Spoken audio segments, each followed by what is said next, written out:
Hi. Hi, I'm Ann Heaton, and I'm just waiting for the a slight delay to happen and know that the video is going to YouTube. So I'm Ann Heaton, and welcome to the fourth and final Being in the Magic Space um, session. It's been really fun doing these this month, and I was super excited about today. I can see some of you are jumping on now, so I'll just go slow here at the beginning. Um, yeah, I was super excited about today. I had a little bit of an idea of what I wanted to share with you, but I also wanted to leave space for inspiration to come and kind of let me know what might be the greatest benefit. So what I did is I sort of waited for that to happen. And yesterday I had a phone call with a good friend of mine. I can see some of you guys are joining now, so I'll just say hi. I'm Ann. Welcome to the last Being in the Magic Space. I'm so happy you're here. So I was just sharing how yesterday I was having a phone conversation with my friend Natalia Zuckerman, who is also a singer-songwriter. And a story she told me kind of jogged my memory of something that I wanted to share with you. And she'd been working on this poetry music project, and we were having such a fun conversation about it and how she created what she created. And then at one point she said, Anne, you were like in my head as I was making it. I was thinking like, she's like, it's like you were with me. I was like, what would Anne do? And then she told me the story where I guess years ago she was about to play a show, and I visited her backstage, and she said, she was feeling really nervous, and she said, oh, I'm so nervous. I'm really nervous. And I guess she says that I said, well, why nervous? Like, this is what you do. This is who you are. And she said in that moment, she was like, oh yeah, like, this is what I do. Like, this is who I am. And I don't remember saying that. And I feel like I wouldn't say that because I do get nervous. So,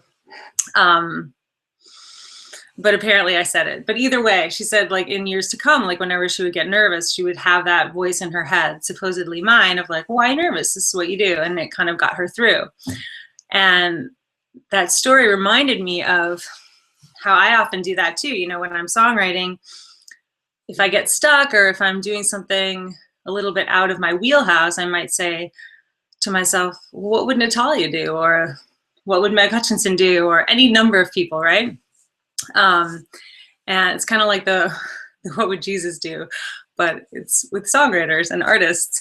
And I found that really served me. So what I'd like to share with you today, I'm still a notes person because it helps me, but what I'd like to share with you today is a few examples of how you can do that, with the idea in mind that as I share these examples, my personal examples, that some light bulbs might go off for you and the songs that you're working on in ways that this could serve you as well. So the first example that I have is actually from one of the first songs I ever wrote, which is called Black Notebook, which was on my album, Black Notebook. And, I remember writing it I was living in New Haven, Connecticut at the time. And if you don't know it, the melody's like, the verse is like, I'm gonna open up my black notebook, I'm gonna open up my black notebook, see what I might find. So I'm gonna open up my black notebook to the very last entry to find I fell in love. And then the chorus is like, she cuts to my heart like no man could ever do, 'cause every bit of healing or giving in is guarded. She cuts words to my heart like no man could ever do, 'cause she knows I'm not a victim. Okay, so that's, you get the idea. That's the melody, the shape of it. Those are the chords. But I was really feeling like, I want this accompaniment to be really like gritty and low endy and like gargly, is that a word? And like have some like slap and oomph to it, right? And during that time I was listening to Martin Sexton's album Black Sheep, and I was really loving it. And there had been a few times where I thought, gosh, if I was a guitar player, I know how I would accompany myself. Like I would, do something really low end like he does, but I don't play guitar. So I just sort of held Martin Sexton up in my mind and said to myself, what would Martin do? Like if he were writing Black Notebook and if he were a piano player, which maybe he is, I don't know, like how would he approach this? So then I came up with this.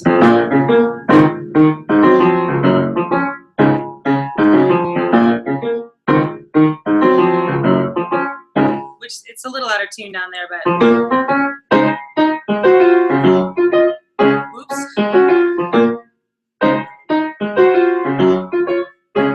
Anyway, I think you get the idea. So it's like a little bit more forceful. There's like some slap to it. It's very low endy, although it's out of tune down here a little bit, which is hard for me to ignore. And yeah, so that felt really, really good. Now, in actuality, in real life, if Martin Sexton heard this song, I'm sure he would never say, that sounds like me, or I would write that, because it doesn't sound like him. But kind of holding him up as my guiding light so that I could get that slap feeling and that low end feeling and that syncopation really helped me to create that, even though I created it. And then some of the other parts of the song are more like classical, like jazz, where I come from.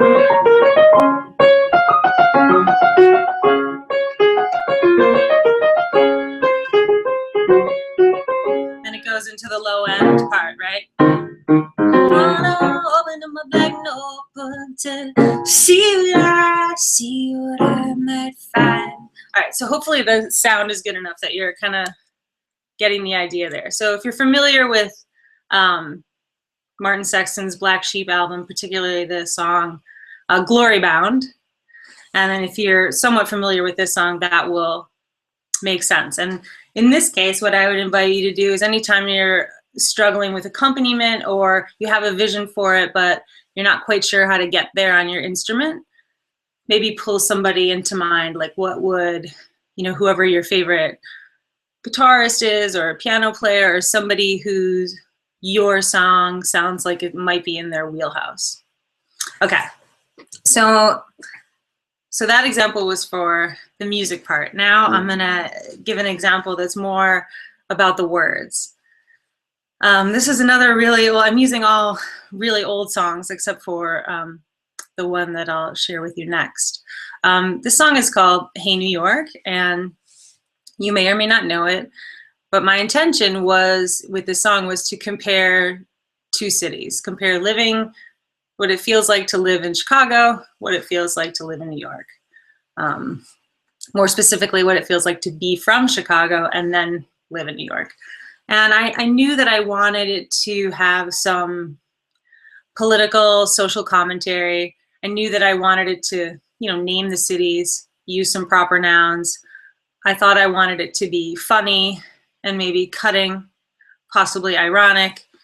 But this was not something that I had really done yet. It was like early on in my career writing songs, and I had, a lot of like sad songs and some songs of longing and love, and even some story songs, but it didn't quite have this sort of social commentary biting thing going on, which I felt comfortable doing in conversation or maybe writing a paper or an article, but not in songs. So I thought, well, who's really great at that? I had started writing it. I was maybe had a couple pages of notes. I had like 50% of it but I felt a little bit like out of my element. Like, I don't know how to do this.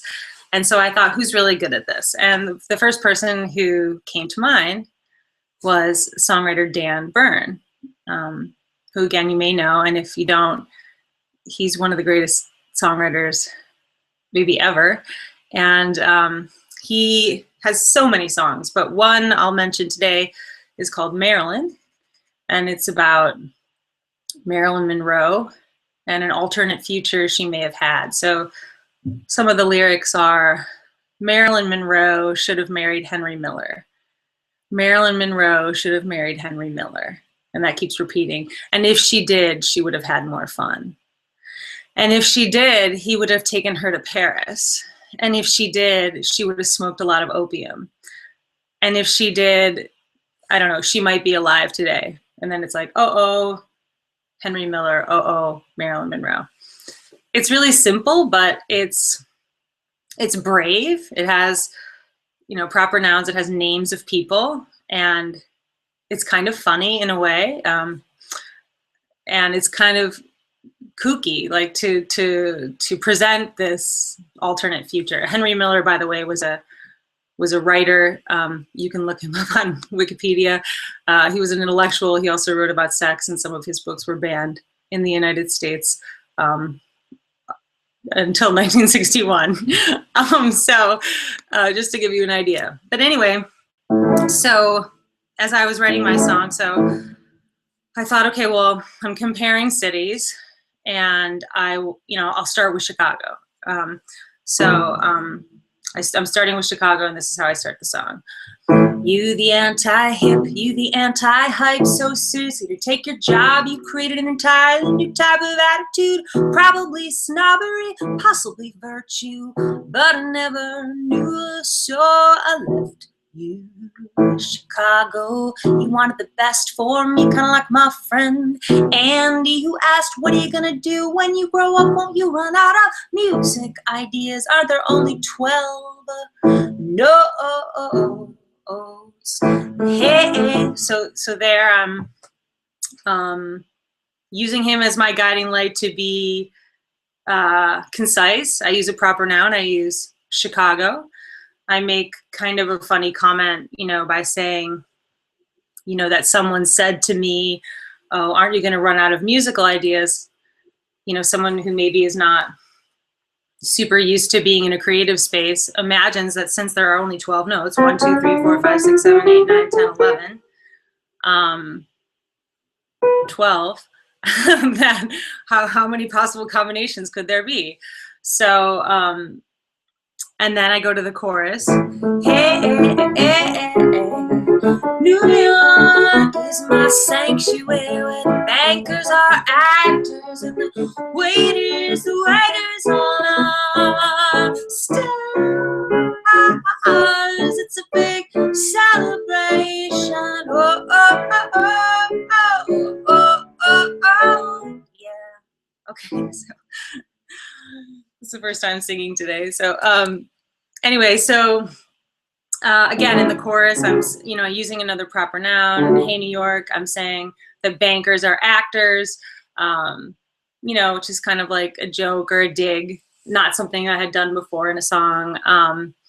And the waiters are stars, which is more like heartfelt. So many people, before they become well-known and famous and appreciated for their art, are waiting tables. So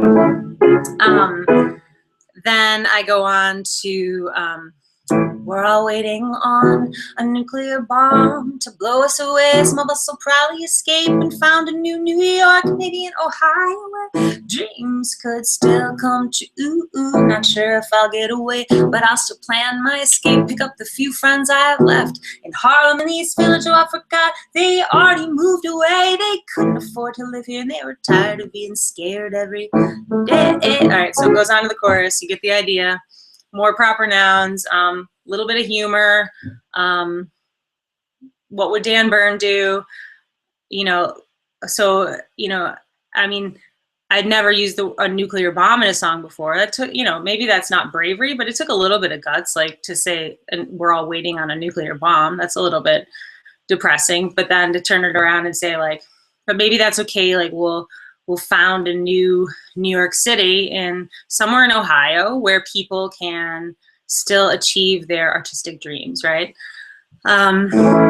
So then the very last verse, I think, is where I really kind of took, you know, maybe where unconsciously or subconsciously he made me brave. So how does the last verse go? Oh yeah. So now I'm talking about, okay, I've lived in New York, but maybe I'll go home to Chicago.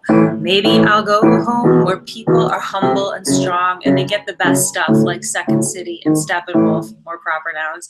And maybe that's because they know the difference between talent and attitude. And there's rarely any breast implants. Jenny McCarthy was our only one. They're just wasted under winter coats when there's never any sun and the terrain doesn't change. For thousands of miles, new boobs would be too big a change over too little time. And at the end of the play, as the actor leaves the stage, an audience member with a compulsion to make everything the same is bound to say, but what do you do for your real job? I was just wondering, what do you do for your real job? That was really great, but what do you do for your real job? And that's what I think I'm gonna stay in. New York is my sanctuary where the bankers are actors and the waiters all are stars. It's a big celebration. Oh, oh, oh, oh, oh, oh, oh. Okay, anyway, yeah, okay, you get the idea. So then that last verse, you know, I was like, can I really say Jenny McCarthy? You know, like, she's alive, she's a person. And then I thought, like, yeah, I think I can, because I think it really makes my point. And growing up in the Midwest, you know, she's kind of like the exception to the rule if you're thinking of Chicago in this really stereotypical way. And, you know, I was like, well, Dan said Marilyn Monroe, and even though she's no longer with us, like, he also has a song that's about going down on Madonna. And so, you know, these are kinds of the things that, you know, can kind of, so, you know, somewhere in your awareness, I don't know if I was actually thinking of that, but it's just like, you know, if he can be that gutsy, like, I can at least be this gutsy, and make my point in a way that I would maybe make it talking to a friend. So, and then in the end, I don't have a song that sounds anything like Dan Byrne. I mean, it more than anything, it sounds like maybe musical theater, or sometimes when it's played on guitar, it sounds like Green Day. And, you know, the melody comes from me. It's very unique, and I recognize that. But in sort of my decision making and my litmus test of what sentences I was going to keep and how I was going to tell the story, I let him be my guiding light. So what would Dan Byrne do? Now, my last example of, you know, how holding someone in your awareness can help you find your way and even your unique style is something that happened yesterday when I was having this phone conversation with Natalia, and she did jog my memory right when I was standing in my kitchen, and right when I hung up the phone, a song that I've been working on for a while, called Sunday Nights, kind of came into my awareness. And I was like, oh yeah, Sunday Nights. I keep meaning to make that, you know, I really want it to be a little more bouncy, you know, a little more upbeat, just have like a bounce to it. And then almost instantaneously, and these are the kinds of things that have always happened to me, but I never thought to share them, or they were so internal that I almost didn't realize it. But almost immediately I thought, well, what would the Weepies do? Like, because they have a lot of songs that have this like nice bounce to it, and they kind of stay in a light space, whatever the sonic wise, no matter what the lyrics are. So I'll share with you what the chorus of Sunday Nights heretofore sounded like. Let's see. It's just a long line of Sunday nights nights from our easy chairs we ask what might have been had we not lost our birthright. And then it goes on. Now, I really like that, actually, but the whole song sort of has that feel, and after a while, there's just something about it that I wanted to get out of that feeling. So as I'm sitting in my kitchen and I think, okay, okay, Sunday nights. Okay, I want it to be bouncier. Okay, what would the Weepies do? I literally ran to my piano and I was like, oh, I know, they do this. Sunday nights from our easy chairs we ask what might have been had we not lost our birthright.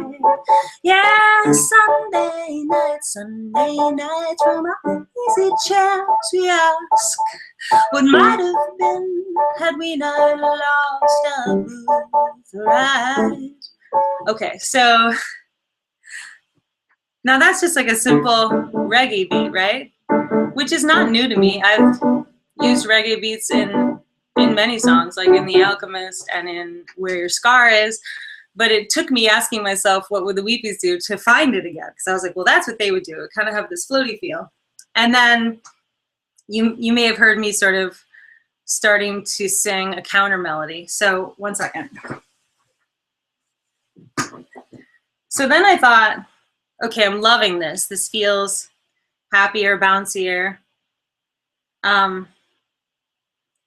You know, what more can I do? I was hearing like even more happening. And so what I'm gonna do is I'm gonna record what I just did, and then I'll show, or do I have it already? Let me see. Okay, I have it. So then I thought, well, I'd love to have a counter melody. And this is actually more of an example of something that I always do. If I were to ask myself, what do I always do? I really love adding counter melodies, which is not the same as a harmony where you sing a different note, but usually the same words and similar rhythm. It's like an entirely different melody and sometimes entirely different words that fits in. And I don't know if it's because I grew up playing classical piano, but I love like the call and response of melodies. And but this is something that Tori Amos does a lot of in her songs. Like sometimes like 70% of the way through, she'll suddenly add like a counter melody over the main melody. And I always loved it when she did that. I was like, that's genius. So this is kind of like a, what would Tori do? And what would I do? And here's what I would do. So I'm gonna play what I just played for you in my phone, and hopefully you can hear it. And then I'm gonna sing the new counter melody over it. Oops, sorry. Go back to the beginning. Here we go. Sunday nights, sitting in our easy chairs, dreaming of what might have been had we not lost our birthright. Sunday nights, sitting in our easy chairs, dreaming of what might have been had we not lost our birthright. So that was my idea, and it all came from that moment of inspiration in my kitchen when I was like, what would the Weepies do? Ran in here and I was like, they do this. And then I stood right there and I just played the phone over and over till I found my counter melody. And yeah, so I really want to encourage you to feel into that, because really what I found is what I would do and what I do. But when you think of other people's tools and what they're good at, and then you use those tools for exploring your own music, expanding it, it can be super, super fun. So I'm just going to check in on the Facebook event page and see if you guys have any questions about that, just because I can't see you. It'll give me an opportunity to sort of see where you're at. I don't see any now, but just know that I'll be looking, so feel free to chime in.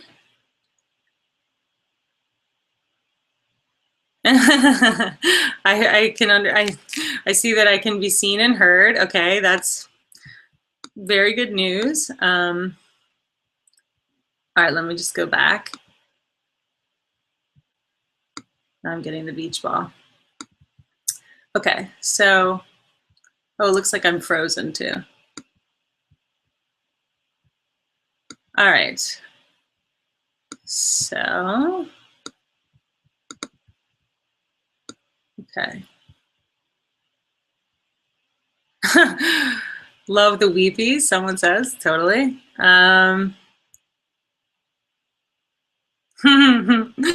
Johnny. Okay, nice. Okay, we have a couple comments. Thank you guys. No questions. So last week, something else I want to touch on before we wrap up is, you know, someone last week, Sarah was asking, how do you make a melody if you've never made one and you love music, but you don't feel like you're musical? And I had someone over the weekend actually ask me a similar question in a workshop. And so, you know, I was playing around with that idea. I thought, well, you know, first of all, I want to encourage everyone to kind of be in touch with that space that we're in as children, because I think as children, you know, we just are humming and we're making up melodies. And even if we go prior to that, like if you say, oh no, I never was making up melodies, but when you're a baby, you know, even if you're like, ah, that's a melody. Like crying, like the sounds, the cooing, those all have pitches. Those are all actually melodies, and they're like the early ingredients of song. Oh no, that's a melody. So, you know, I would encourage you, if that's something that you do feel is a challenge, to just make some sounds. Like when you're by yourself, like make crying sounds, you know, just to kind of loosen up. The other thing that I was going to say is take a really small piece of lyric. So say you wrote, say your lyric was, I miss you, right? So you could just sing that on one note, right? So find a note, here's a note. If you can make that sound, you can make a melody. So, I miss you, I miss you, that's I miss you. That's one note. That's a one note melody. Sounds totally legit to me, right? Great starting point. Then maybe you want to expand it to two notes. I miss you, right? Really simple. Then maybe you're feeling brave and you're kind of getting the hang of it. Then maybe you want to try three notes and you want to just walk up.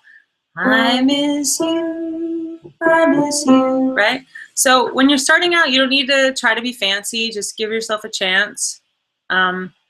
Another approach you can take, and I know somebody mentioned this on the Facebook page as well, is taking a melody you know and then putting your own lyrics to it, right? And then changing the melody a little, you know, so you start with something, even if you were with, you know, Twinkle, Twinkle, Little Star, right? Twinkle, twinkle, twinkle, twinkle. I'll just do it on here.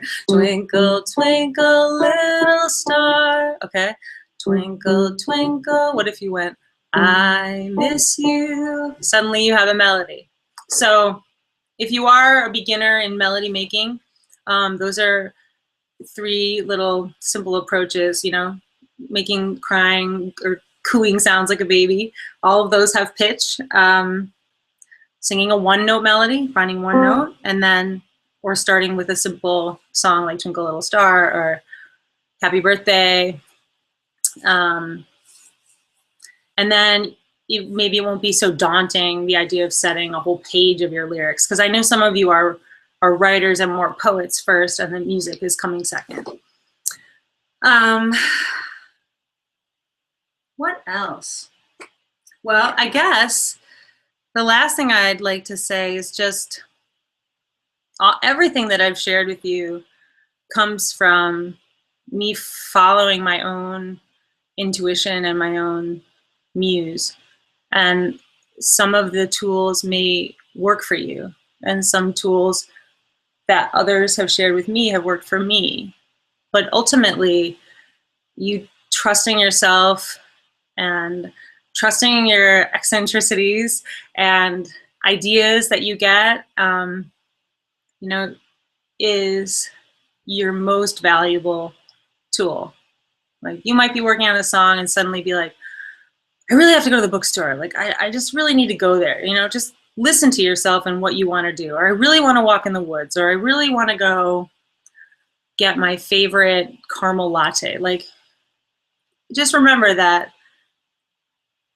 everything that you can do, if you're listening to yourself and following your own intuition, can be part of your songwriting process. Maybe you want to go read a book. Maybe you want to go listen to your favorite artist. So just trust that. Yeah. So I think that's it. I was just about to share a lot more stories, but well, I guess I will share. I'll go ahead and share it because we have time.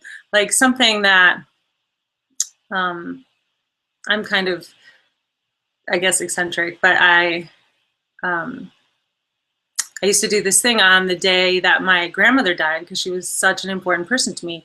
I would try to find like physical things that she loved and like interact with them. Now, unfortunately, she was a smoker and she really liked vodka gimlets. So I was like, well, I can't like take that too far.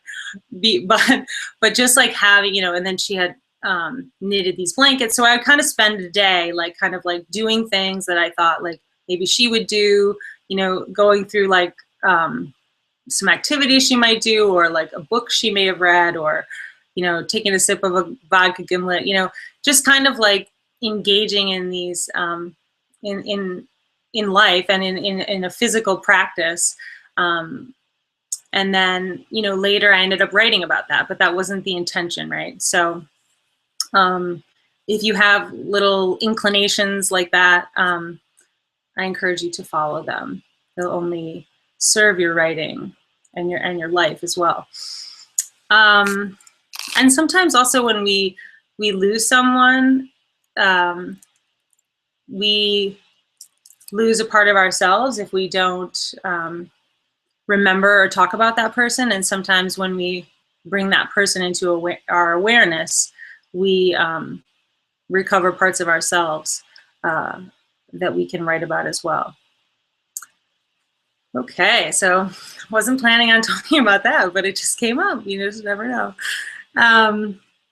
So yeah, so just to recap, I invite you to, you know, as you're writing your songs, if you are coming across areas where you feel stuck, or areas where you think that, you know, someone else's tools might serve you, I invite you to ask yourself, like, who would know how to address this challenge, right? And see if one of your favorite artists come to mind, and then see if you can, you know, incorporate your idea of their tools, as, you know, use their tools as your own tools, and create your beautiful music.